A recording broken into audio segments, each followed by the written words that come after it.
May isang pastor, sabi niya, maminamahal, sa akin na ang buong sanglibutan. Hindi kayo magkapapunta sa langit kung hindi kayo dadaan sa akin. Terrible. Amen. Everybody say praise the Lord. Terrible, maminamahal, sabi niya, nalipat na daw sa kanya. Ang tanong, sino kaya yung naglipat sa kanya na siya ay maging ganyan? Everybody say praise the Lord. Hallelujah. Nagpatayo ng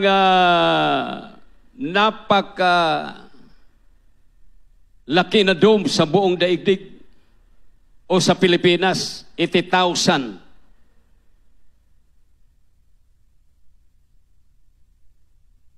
Ang kaniyang gastos, 12 billion pesos. Terrible. Ha?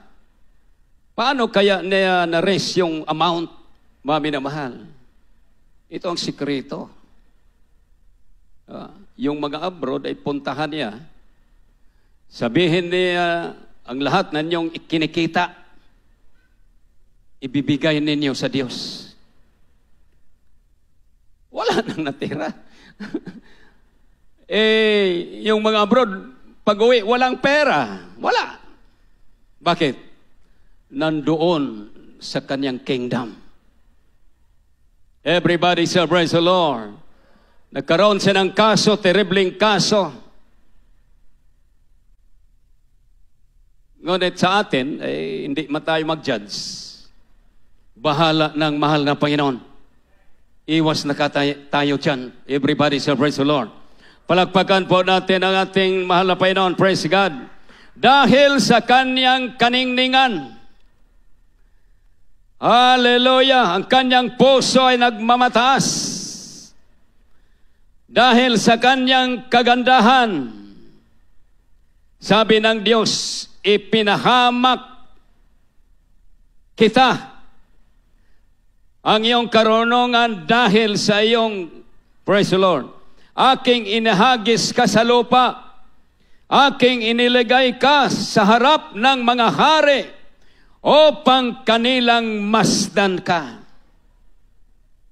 Na umamin na siya na, dadaan ang mga tao sa kanya, hindi makapuntang langit kung hindi dadaan sa kanya.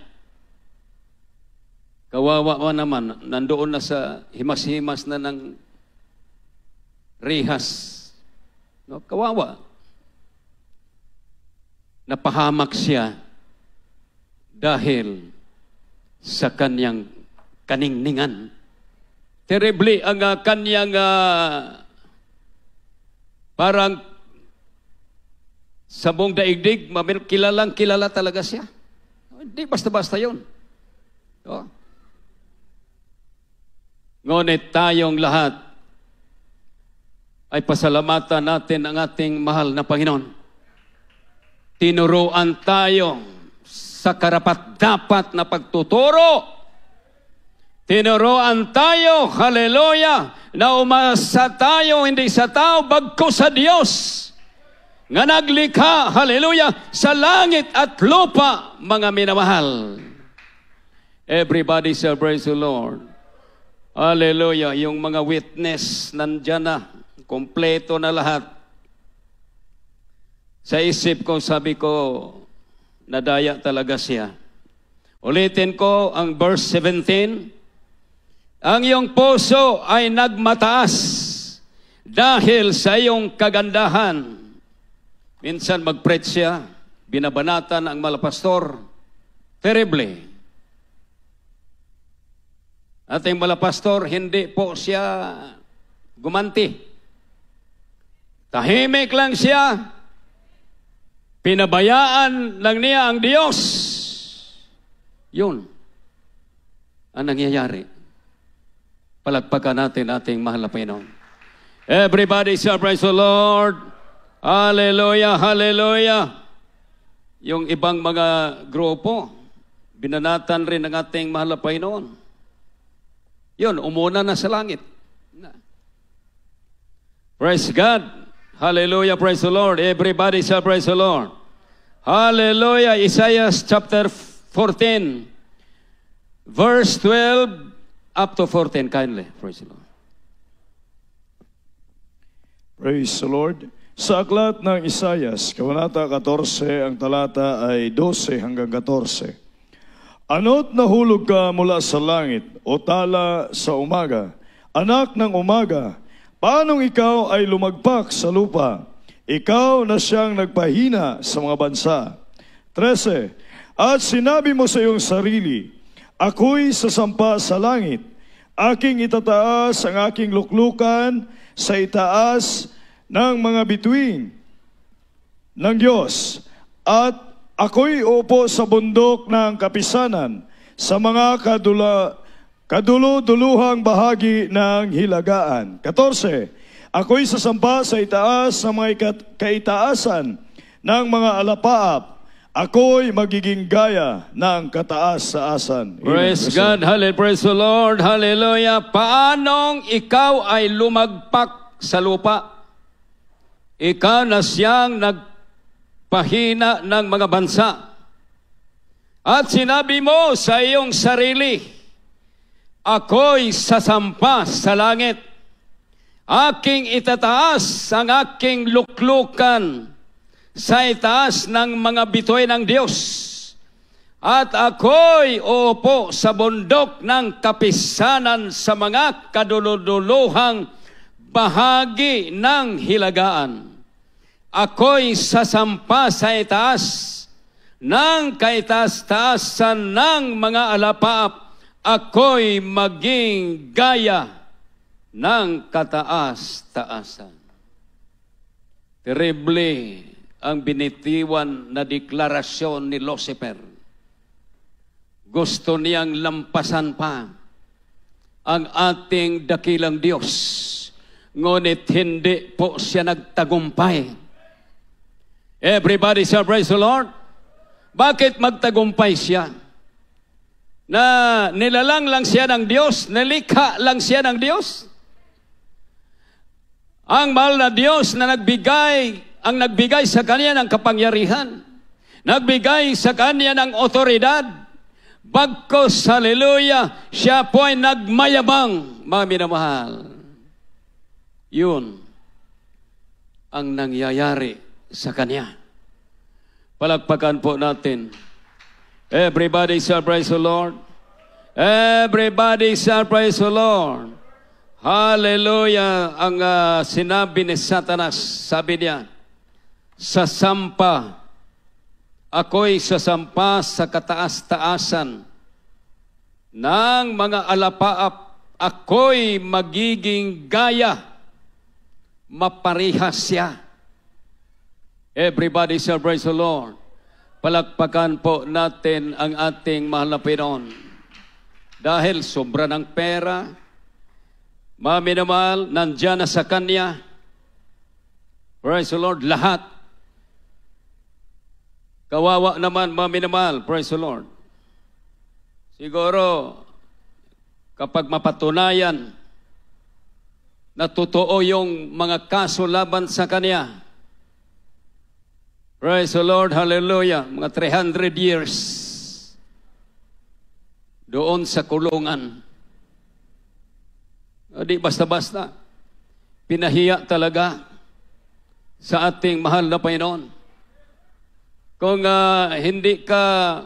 hindi mo sinisiraan yung kapwa mo, ay walang mangyayari sa iyo. Lahat pagpapala ay nandyan sa iyo. Sa ating kapanahonan ngayon, parang ang pangalan ng ating mahal na Panginoong Hesus ay napahiya sa buong daigdig. Ngunit tayo, hallelujah, sinasabi natin ng ating Diyos na ating pinaglingkuran ay hindi piki. Everybody say praise the Lord.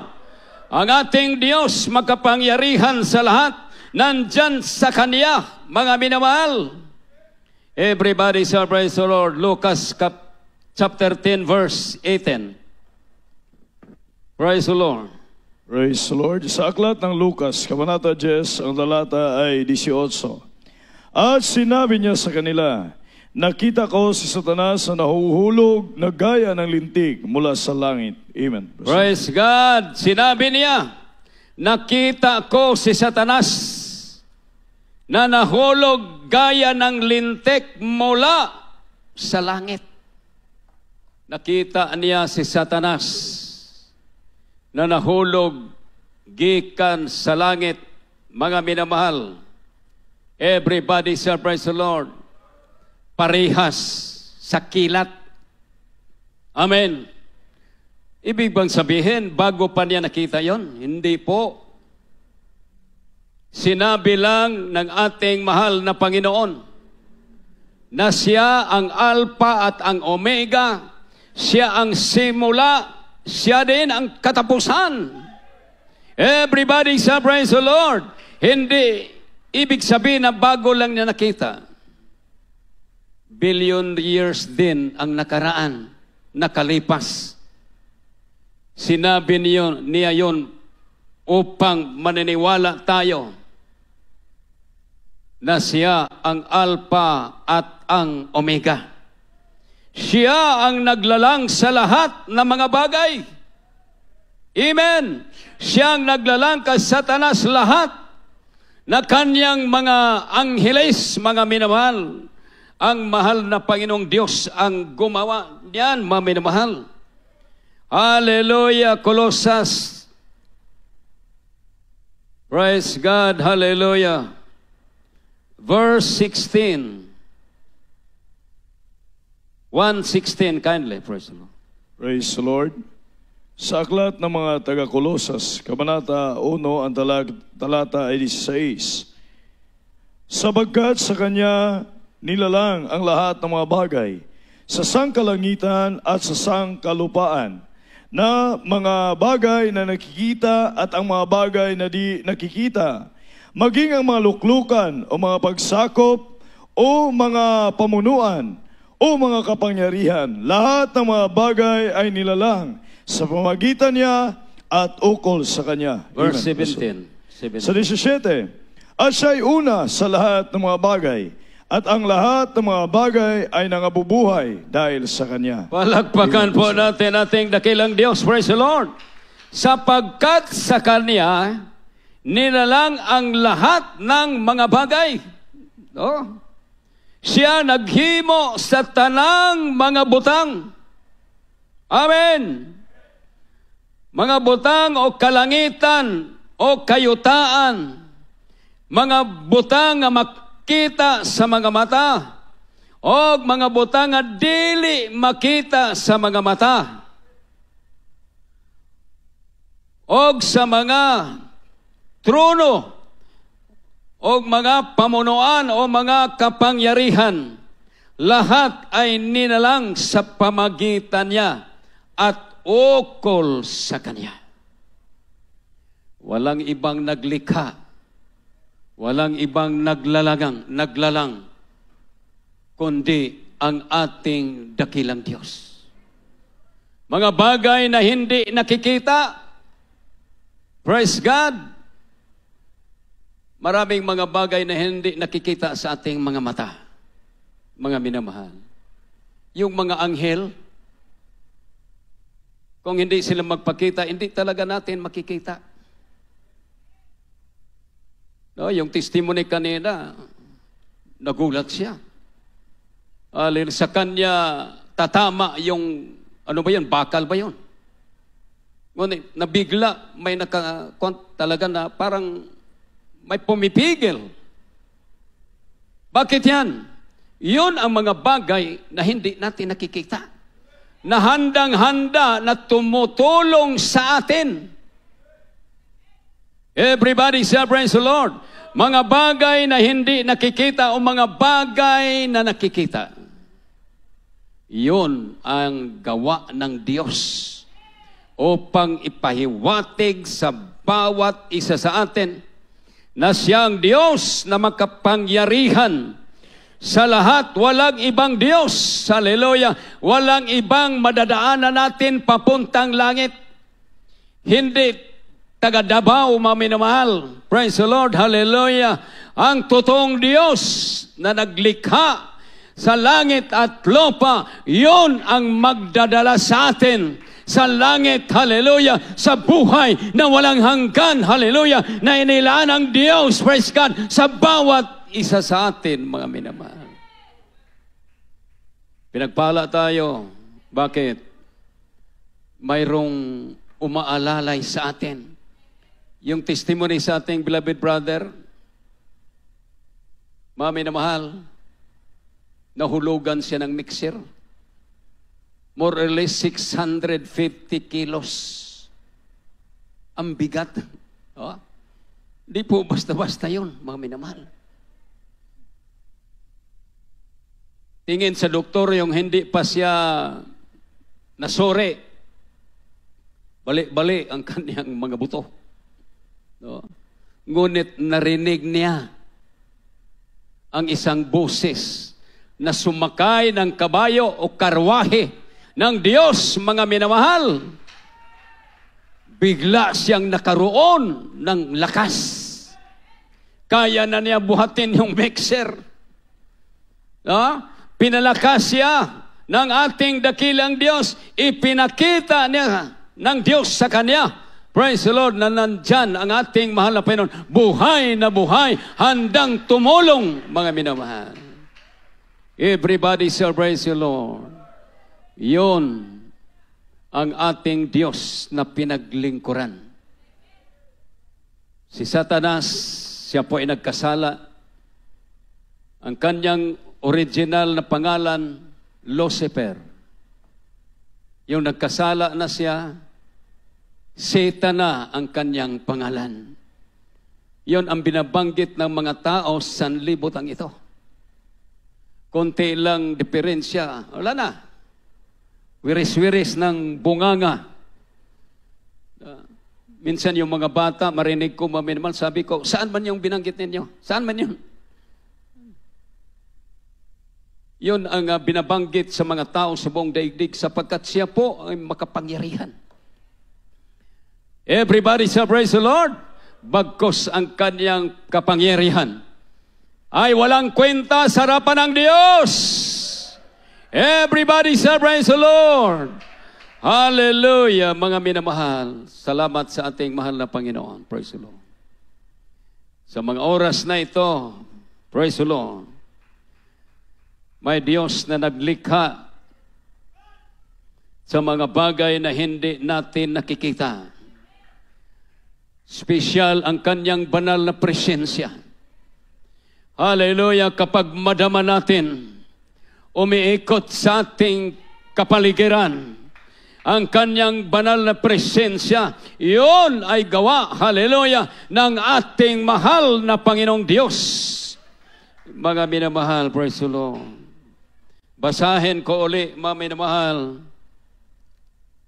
Hallelujah, verse 17.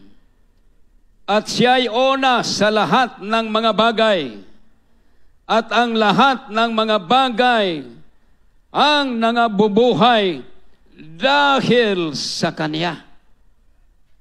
Amen. Amen.